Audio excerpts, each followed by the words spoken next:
Honestly, do Meghan Markle and Prince Harry ever have a day off?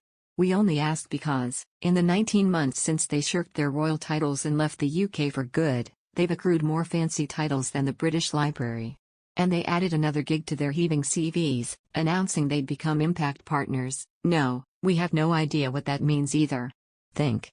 Meghan's title isn't worthless to her. She, and Harry, got all these brand deals because of who they are, not what they can offer. Let's look at the Netflix and Spotify deals. Again, it's been overdone, but it's the best example. We do not for a moment believe what Harry told Oprah about their streaming deals being last minute. Also, they both knew what they were doing every time they spoke to a talk show host. As tired as we are to be reporting on the nefarious duo, it has never been more clear to me that the Sussexes don't care about status. However, they still have their Duke and Duchess titles, which is the only thing that keeps them tied to the royal family. In addition, Meghan Markle struggled not having her own political voice being an active member of the royal family, royal correspondent Neil Sean claimed.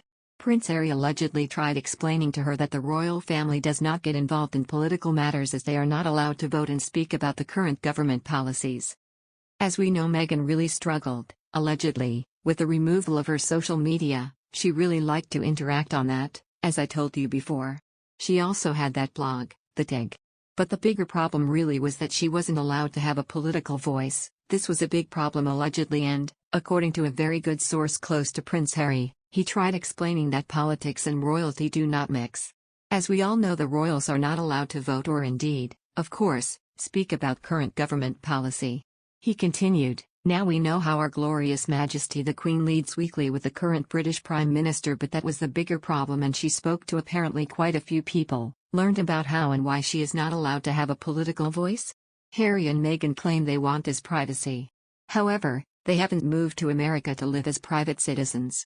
They haven't allowed the public an ounce of breathing room since they announced they were abandoning the UK. Everything they do is announced to the world. Well, almost everything. While I respect that everyone is entitled to their privacy, the Sussexes are not respecting anyone else.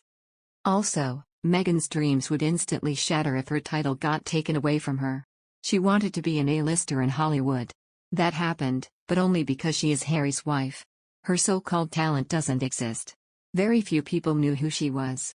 Even Harry admitted during the engagement interview he hadn't watched Suits and didn't know who she was. The Duke and Duchess of Sussex announced the launch of their new organization Archewell Foundation and have been using it as a medium to interact with their supporters during the coronavirus pandemic lockdown. Meghan always relied on her own voice to stand up for others, and for herself, and reportedly felt uncomfortable not having her own blog. She's always been so independent, her entire life, and that's all been taken away from her. She's always been able to clap back on social media, and now she can't. However, Meghan and Harry are slowly getting involved in politics by reclaiming their public voice through various mediums. Meghan recently appeared in Ellen DeGeneres' show discussing about her pre-royal struggling days as an actress, about her husband and children.